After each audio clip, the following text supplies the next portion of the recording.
सिंध हुकूमत हो, पाक फ़ौज हो, पाकिस्तान क्रिकेट बोर्ड हो, रेंजर्स हो, हमारी सिविल एडमिनिस्ट्रेशन हो, सिंध पुलिस हो, सब ने मिलकर काम किया और इस बात को साबित किया कि हम बेहतरीन तरीके से इंटरनेशनल इवेंट्स को ऑर्गेनाइज कर सकते हैं। और आपने देखा कि शहरियों को तकलीफ़ का सामना भी नहीं करना पड़ा। मैं समझता हूँ एक बहुत बड़ी जीत है, बहुत अच्छी खबर है सारे पाकिस्तानियों के लिए, और हम पुरुमीद हैं कि मुस्तकबिल में भी इसी तरह इंटरनेशनल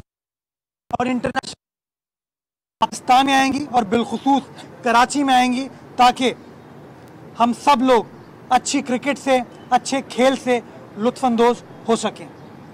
इसके साथ साथ पिछले 2 रोज़ कुछ मीडिया पे बातें उमरकोट से रिलेटेड एक वाक़ये की चली सोशल मीडिया पे, जिसमें कहा गया, बल्कि कुछ हमारे दोस्तों ने, नादान दोस्तों ने लाशों पर सियासत करने की कोशिश की। मैं समझता हूँ कि लाशों पर सियासत करना बड़ी गैर मुनासिब और गैर संजीदा चीज़ है।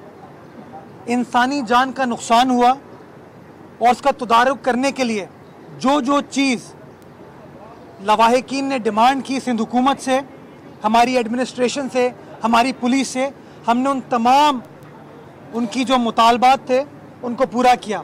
उनका मुतालबा था कि इस मामले की तफ्तीश SP थरपारकर करें। हमने उस बात से इत्तफाक किया और हमने उसकी इंक्वायरी SP थरपारकर को सौंप दी। उनकी डिमांड थी हम इजाफी बयान पुलिस के सामने जमा कराना चाहते हैं, हमने इस बात की भी इजाज़त दी।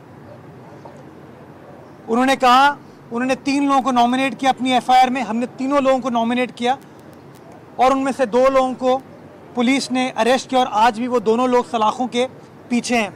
सिंध गवर्नमेंट आज भी कमिटेड है कि इंसाफ किया जाएगा, इंसाफ के तकाज़ों के ऐन मुताबिक, और जिस किसी ने भी ये बहीमाना कत्ल में मुलव्वस हुआ है उसके ख़िलाफ़ सख्त से सख्त कार्रवाई की जाएगी।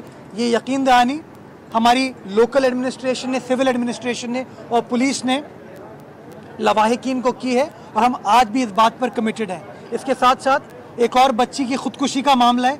फौरी तौर पे सिंध हुकूमत ने उस बात का नोटिस लिया और इस बात की डायरेक्शन दी है हमने लोकल इंतज़ामिया को और पुलिस को कि इसकी इंडिपेंडेंट इंक्वायरी की जाए और मेक श्योर किया जाए कि अगर ये खुदकुशी नहीं है, ये कत्ल है, अगर खुदकुशी के पीछे कोई और अवामिल दरपेश हैं तो उनके खिलाफ कड़ी से कड़ी कार्रवाई की जाए। हम यकीन दिलाते हैं सिंध हुकूमत के बिहाफ पे कि इंशाअल्लाह इंसाफ के तकाज़ों को पूरा रखा जाएगा और उस बच्ची के साथ, उसके लवाहिकीन के साथ इंसाफ किया जाएगा और कोई शख्स भी अगर इस बहीमाना अमल में इन्वॉल्व होगा उसके खिलाफ कड़ी से कड़ी कार्रवाई की जाएगी।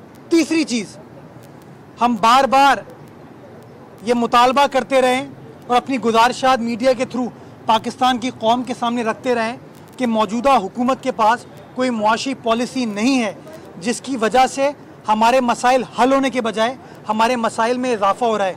और आज के अखबारों में भी आपने देखा कि ये रिपोर्ट किया गया है कि पिछले 8 माह में जो टैक्स की वसूली है उसमें तकरीबन 277 अरब रुपए का शॉर्टफॉल है।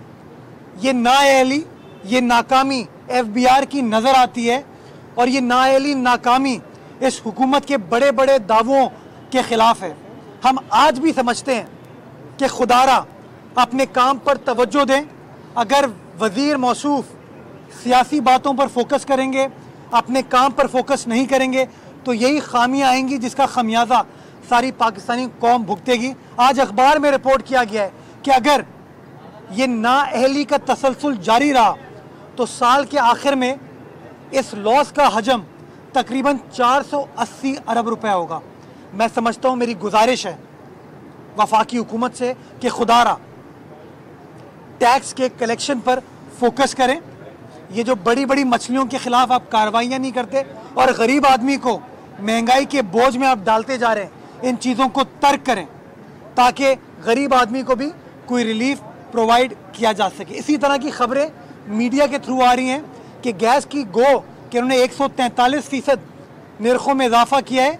जून से पहले एक बार फिर गैस के निर्खों में ये लोग इजाफा करना जा रहे हैं। मैं समझता हूँ कि अगर गैस के निर्खों में इजाफा करेंगे तो इसका अगेन इफेक्ट गरीब आदमी पे होगा, पाकिस्तान की गरीब आवाम पे होगा। खुदारा वज़ीर आज़म साहब को कोशिश करनी चाहिए कि पिछले 7-8 माह में पाकिस्तान की आवाम को, गरीब आवाम को कोई अच्छी खबर तो नहीं दी। अगले आने वाले दिनों में खुदारा ये नोटिस वगैरह ना लें। ये जो होता है ना कि काबीना कोई चीज़ मंजूर करती है, उसके बाद वज़ीर आज़म साहब उसका नोटिस ले लेते हैं। ये शोहरत हासिल करने के लिए, मीडिया पर शह सुर्खी बनाने के लिए ख़बरें ना क्रिएट करें। अगर आप वाकई में गरीब आदमी के लिए कुछ करना चाहते हैं तो जिस तरीके से आपने बिजली के निर्खों में इजाफा किया है, गैस के निर्खों में इजाफा किया है, अद्वियात के निर्खों में इजाफा किया है, उनका नोटिस ना लें, उनके निर्खों में कमी लेके आएँ ताकि एक आम पाकिस्तानी को रिलीफ प्रोवाइड की जा सके। आखिरी चीज़ मैं खुशामदेद कहना चाहूँगा बाजोड़ से आने वाले बाजोड़ प्रेस क्लब के मुंतज़मीन का, उनके अहदेदारों का, जो कि पिछले एक हफ़्ते से सूबा सिंध में मौजूद हैं और सूबा सिंध आए थे अपने स्टडी टूर पे। इन्होंने आज मुझसे मुलाकात भी की और उन्होंने जो कुछ काविशें सिंध हुकूमत की पिछले कुछ सालों में की हैं पाकिस्तान पीपल्स पार्टी की, उन काविशों को सराहा और बाजोड़ की आवाम का मैसेज पाकिस्तान पीपल्स पार्टी की सिंध गवर्नमेंट को दिया कि जिस तरीके से लाड़काना के अंदर वो काबिल मुज़म्मत इंसिडेंट हुआ था जिसके अंदर 3 बाजोड़ से ताल्लुक़ रखने वाले हमारे पठान भाइयों को शहीद कर दिया गया था, जिस तरीके से सिंध हुकूमत अपने पख्तून भाइयों के साथ खड़ी रही। हमारी पार्टी, हमारी काबीना के रुकन जनाजा अटेंड करने गए और उसके बाद जब बाजोड़ के सीनियर लोग कराची तशरीफ़ लाए तो वज़ीर आला साहब ने इस बात की भी यकीन दहानी कराई कि सिंध हुकूमत उन शोहदा के बच्चों के तालीमी अखराजात भी इंशाअल्लाह बेयर करेगी। तो आज ये लोग आए और उन्होंने शुक्रिया अदा किया सिंध हुकूमत का, पाकिस्तान पीपल्स पार्टी का, और इस बात को भी सराहा कि जिस तरीके से एक मनफी प्रोपेगेंडा पीटीआई करती है सूबा सिंध के बारे में, कराची शहर के बारे में, वो हकीकत से बरक्स है। उसके बारे में बाजोड़ प्रेस क्लब के जो प्रेसिडेंट हैं वो भी आपसे बात करना चाहेंगे। वो बात कर लें, फिर मैं आपके सवालात का जवाब देता हूँ। शुक्रिया जी। बिस्मिल्लाहिर्रहमानिर्रहीम। मैं तमाम मीडिया वालों का और मुर्तज़ा वहाब साहब का और सूबाई हुकूमत का, सिंध का शुक्रिया अदा करता हूँ।